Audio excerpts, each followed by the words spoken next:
Yeah, we have an understanding of conflict that as long as there's only one winner in every conflict, then I agree we need to get rid of that thing happening, right? My understanding of conflict is it's not resolved until there are two winners.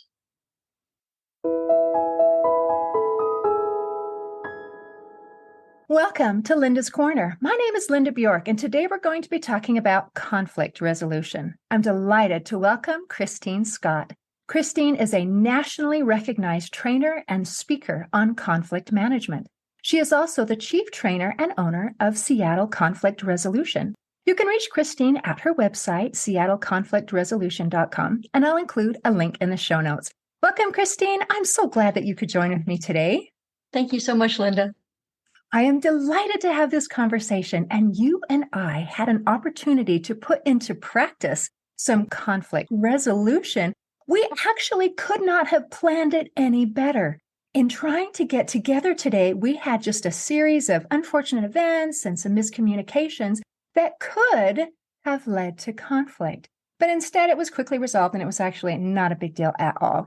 So let's walk our listeners through what happened and what we did, what you did, what I did, and then what could have happened. Because I think, again, I think it's just amazing that we have an opportunity to say, okay, we're doing this for real. We're not just talking the talk, we can walk the walk. So what happened is that you and I had scheduled a time to meet for this interview, and a few days prior to our scheduled time, I received an email saying that the Zoom invitation had been rejected because Kristine was going to be out of town. So I canceled the Zoom meeting and cleared my schedule to do something else. Then I sent you an email saying, I understand you're out of town and needed to cancel. If you want to try again later, let me know.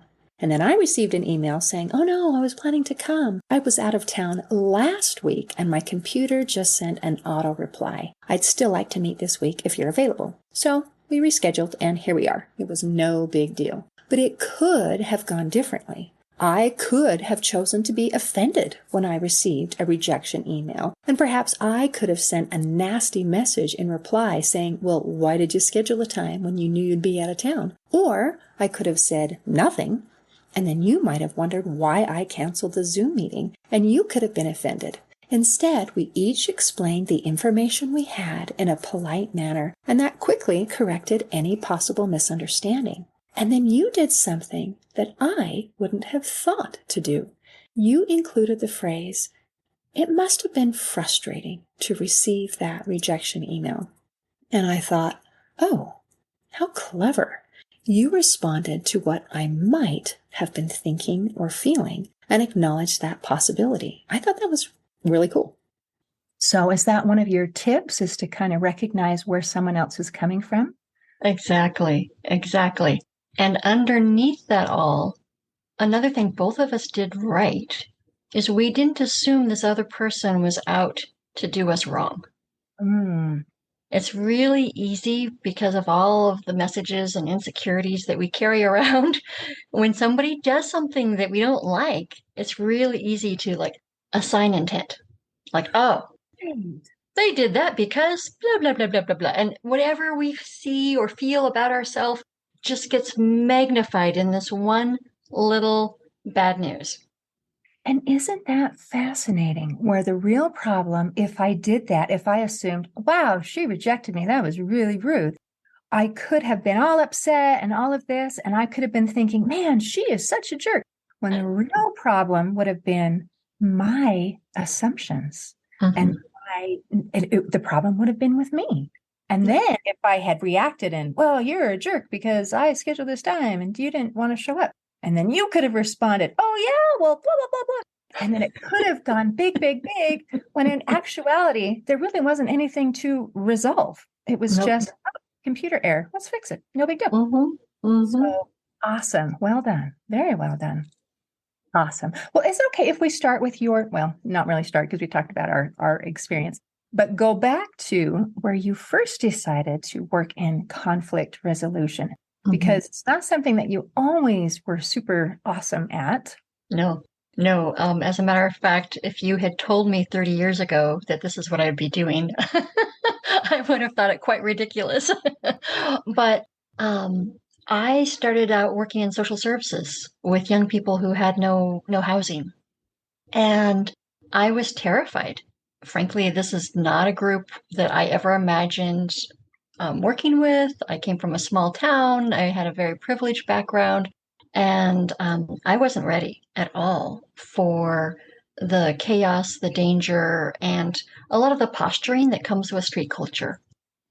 And I was I was frankly out of my league, and I kept on messing up terribly. Either coming into a conflicted situation with way too much aggression and authoritarian energy, or way too much passivity, just like letting these young people walk all over me. And I couldn't figure out like why do I only have two settings? Why am I only doing one of these two things? And neither one of them works, by the way. And then I started learning more about my biology and watching how they handled conflicted situations because their lives were on the lines every day. And what I realized is that their threat assessor was much more accurate than my own. My threat assessor was going off constantly. All somebody had to do was look at me the wrong way. And I'm like, oh my gosh, danger, danger, right? Whereas for them, they knew the difference between what a real risk was and what was just posturing, what was just kind of street chaos.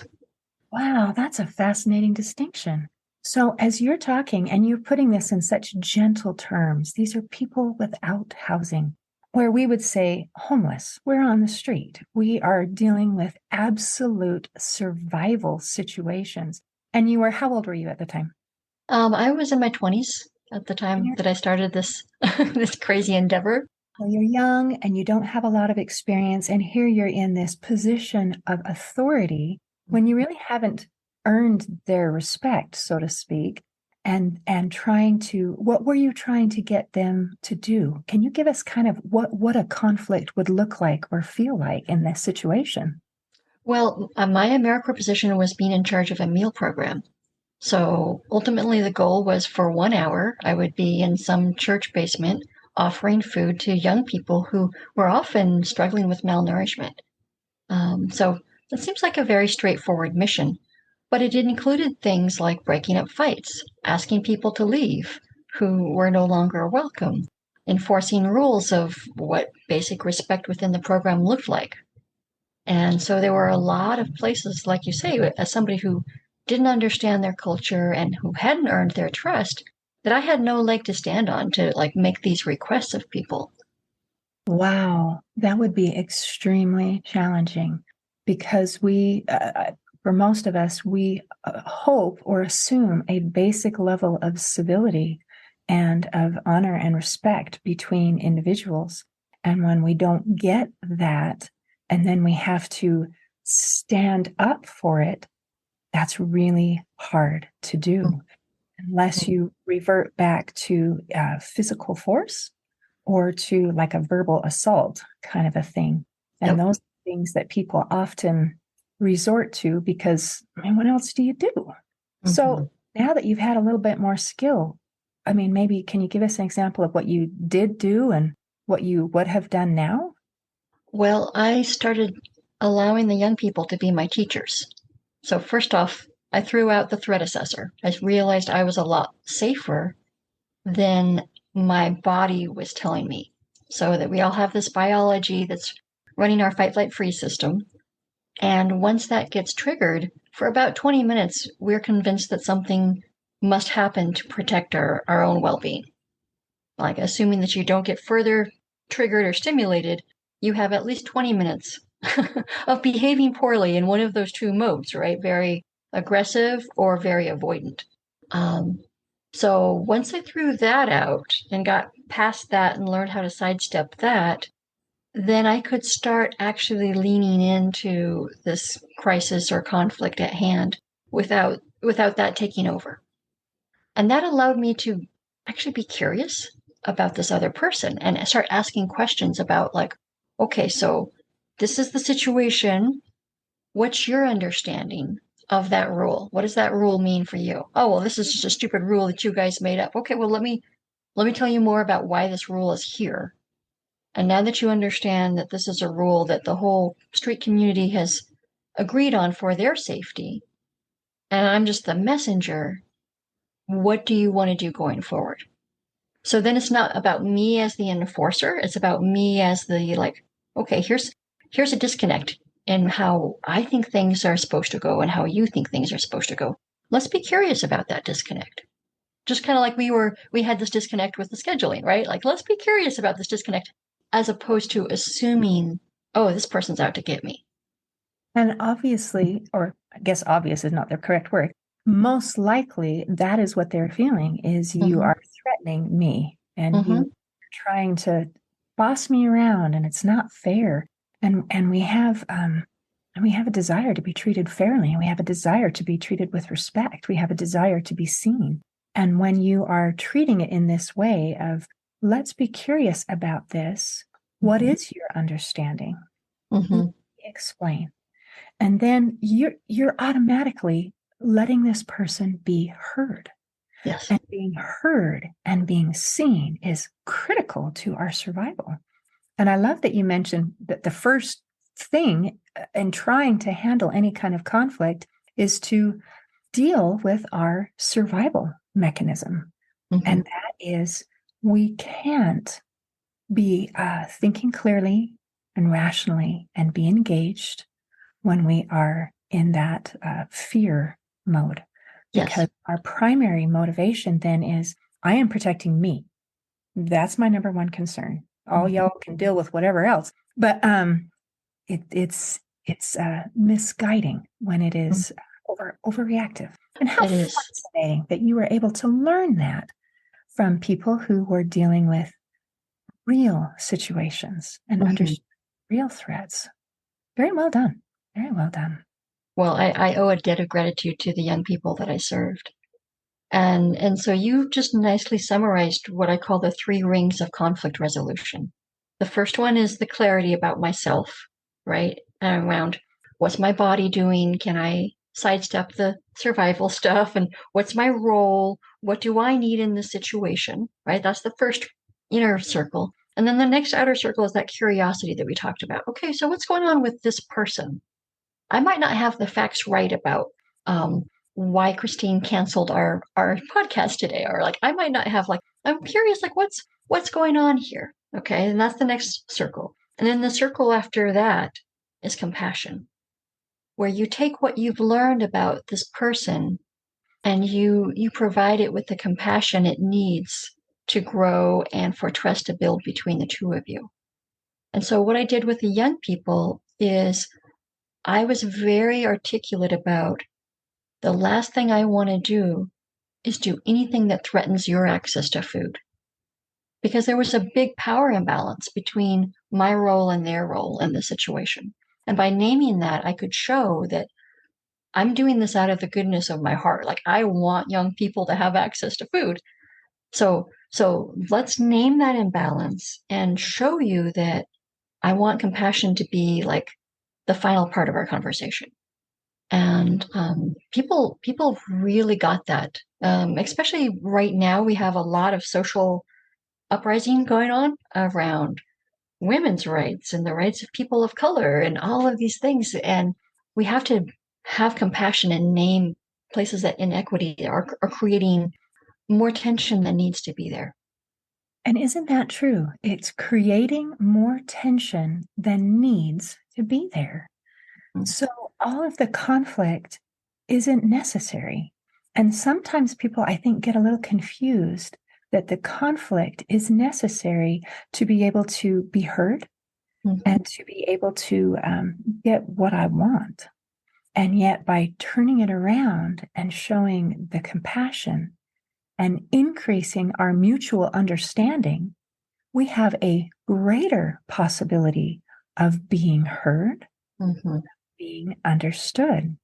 Because often when we're in a verbal match, we're fighting, we don't listen very well. Because what I'm doing is I'm trying to protect myself. I'm trying to be heard, and I can speak louder. I can speak, but I'm not paying attention to listening. And guess what? The other person is doing the same thing.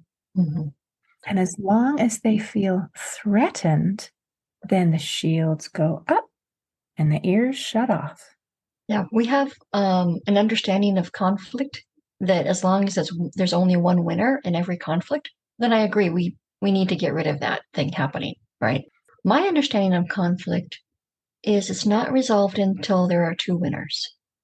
So if you and I go through this conflicted situation, and at the end of it, we have an increase in trust and communication and understanding towards each other, then it's been resolved. And then this thing won't happen again because of the work we did. And a lot of times, I encourage people to take two things away from each conflict you have.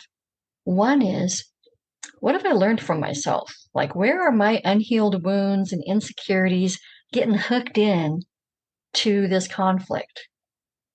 So, go do your own work. And number two, what is it about this person that I can learn from and appreciate? And if we do that, then all of that raw, big emotional vulnerability energy that comes up in a conflict is actually harnessed for good. Because we have to be uncomfortable to learn. When was the last time you changed anything about yourself just for the fun of it? Isn't that the sad truth? I love that the goal is a win-win outcome. Mm-hmm. And I feel like if I know that your motive is a win-win outcome, then that means you want me to win. And I'm all in. Mm-hmm. But it is, if you win, then I lose. I don't, I'm going to play rough. Right. Or I'm going to avoid it and get walked all over.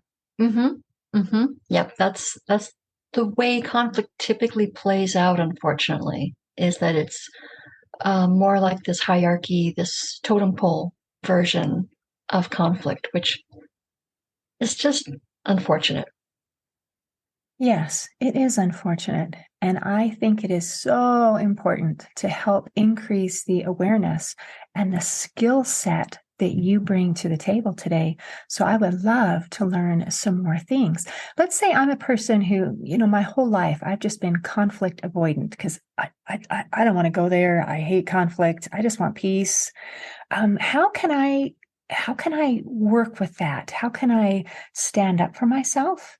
And now I got walked all over. Well, the first thing we talked about is that inner self, right? Like, what's going on with my body right now? There are some things we can do to sidestep that biological takeover that happens when our amygdala tells our body, oh my gosh, this is very threatening, fight, flight, freeze, time for all the adrenaline, all the cortisol to start coursing through our bodies. Like, there's something we can do before that happens. The first thing that we need to do is look at my assessment of the situation. Is it really as big and overwhelming as I think it is? And if I feel overwhelmed, even though the situation's not overwhelming, I'm going to just take 5. I'm going to say, wow, that's a really good question you just asked me. Can I get back to you? And the moment you carve out even 5 minutes for yourself, or even whatever parameter, like, oh, you know what? I could give you my undivided attention, but I only have 10 minutes. Is that okay? Like, once you set parameters on your capacity to engage with this other person, you have just sidestepped your body's message that I'm a cornered animal right now, because you've asserted your boundaries around how you're going to engage, when you're going to engage. By setting the terms and the timing, you are no longer cornered. So that's the number one hack that I have for people. The number 2 hack is take all of those situations that you're avoiding and just list them out, like those difficult conversations, the feelings you have about your sister-in-law, like the whole list. Just give yourself permission to be brutally honest, write them out, and then kind of go through and rank them from the easiest to the hardest. And on the easy ones, I encourage people just start thinking about, what's the barrier? What's the message? What is my biggest fear? Because oftentimes those places that we're not feeling so great about ourselves or something that we've done are opportunities for us just to continue the conflict, because we don't really want to admit that we behaved badly towards our sister-in-law, right? We might just like want to kick that can down the road than to bring that ugliness out into light. So whatever it is that's creating that difficulty, just give yourself permission, like, okay, is that something I can be honest about? Is that something that I want to talk to them about? And start working on those easier ones and untangling those. And I noticed the more I did this, the more I leaned into people that I thought just had it out for me. 90% of the time, they actually harbored no ill will in my direction. They might have been wondering why I checked out or why I'd been behaving weirdly in their direction, but they weren't thinking badly of me. I was the one that was carrying this weight around for no apparent reason other than being conflict avoidant. Wow.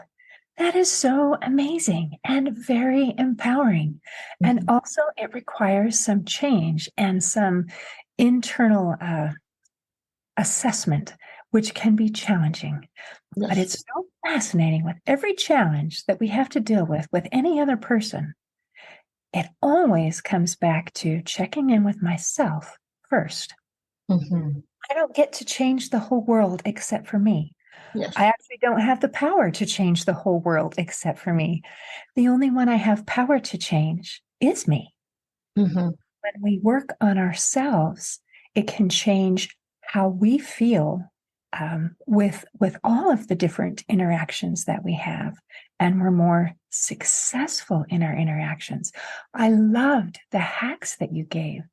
Something specific that I can do to set some parameters, and they were pretty easy. It's like, wow, good question. Can I get back to you in 5 minutes? Or I'd love to talk about this. I only have 10 minutes. One, put it out just a little bit so that I can pull myself together. One, put it in a box that said, I have an escape. In 10 minutes, I'm going to do something else. Brilliant. Absolutely brilliant. I loved it so much. And when you brought up the point that we have to be able to be humble enough, we didn't use that word, but I think that's what it is, to recognize that we can be, and probably have been, part of the problem. All of a sudden, we also can be part of the solution. Mm-hmm. Yeah. And that's really, really important to be able to recognize when it's just our pride on the line, and that's the only thing I'm worried about. Then my safety equals my pride. If you hurt my pride, you hurt my safety. And it doesn't turn out very well. It doesn't. And I remind people that little thing that happens in our brain, that little gland that releases all of the adrenaline and the cortisol, it can't tell the difference between a threat to your life and a threat to your pride.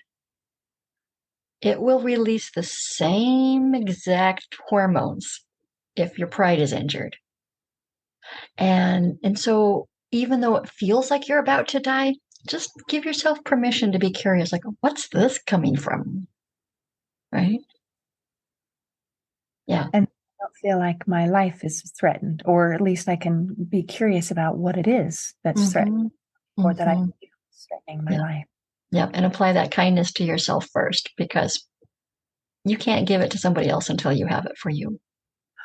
Oh, marvelous. So we get to, and really need to, have compassion for ourselves. And that was part of your step of understanding someone else, is to have compassion for them.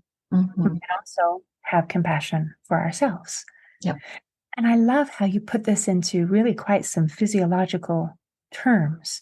So my pride doesn't need to be at stake that my body has a process. I mean, it is what it is.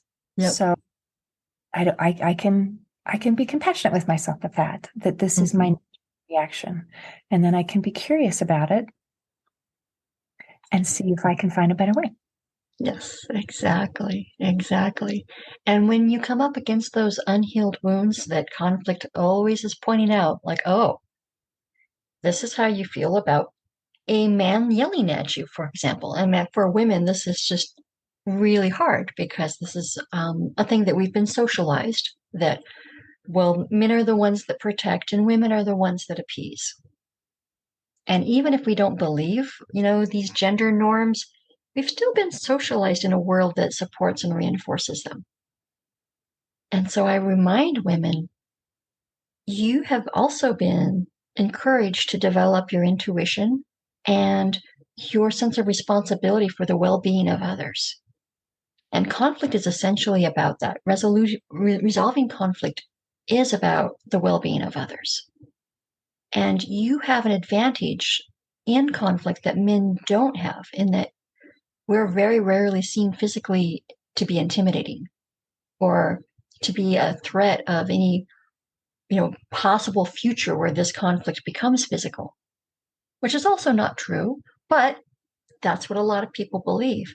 And when I was running social service programs, I ran not just meal programs, but a shelter and a group home for people who were behaviorally violent. And what I realized is that I could get in close into situations that a man would have never been able to. Because again, I was not seen as a physical threat. So I could create a conversation with somebody that would allow them to save face with this other person, this other combatant, and break up fights in a way that a man never could, because he would just have been seen as another combatant. That's amazing. So now you're offering, what I'm hearing is some specific advice for women, women who may be conflict avoiding because they want to have that contention, and to look at it in a new light, that we can be peacemakers. And creating peace. Oh, that's a noble goal. I can go for that. Yeah. That matches my feminine nature. Okay. So being a peacemaker and resolving conflict can be the same thing. Yeah. In my mind, that's exactly what it's about. That's why I call myself a conflict resolutionary, because what I want people to do is revolutionary, is leaning in when our culture has trained us to lash out or to go get somebody big and scary to lash out for us. And those are some of our knee-jerk responses, because we have to have a winner. Yep. But if we can have a win-win situation, oh, wouldn't that be lovely? Oh, I appreciate this. You have such important things to share. I can't think of a more important message that our world needs, is peace. Guys, we want peace, right? World peace. We could be on a beauty pageant. I want world peace. How do you get world peace? Resolving your conflicts. Yes.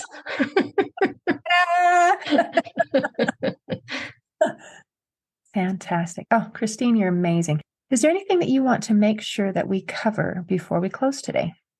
I just want to encourage people to be gentle with themselves.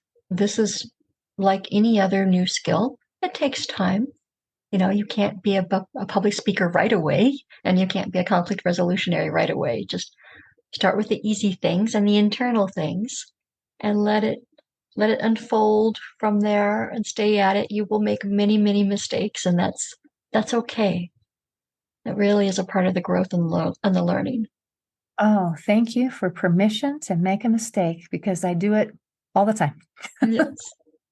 Oh, I appreciate so much you visiting with me today. Thank you. This has been a lot of fun. Thanks. In closing, I'd like to share a quote by Thomas Crum. He said, "The quality of our lives depends not on whether or not we have conflicts, but on how we respond to them." Today, I invite our listeners to improve the way we respond to conflict. See you next time on Linda's Corner. Thanks for listening. Please share and subscribe to help us reach new listeners. And if you'd like to heal your life from the inside out, there is a free video series at hopeforhealingfoundation.org. Just click on the Free Stuff tab. I also invite you to grab a copy of one of my books, like Crushed, A Journey Through Depression, and You Got This, an action plan to calm fear, anxiety, worry, and stress.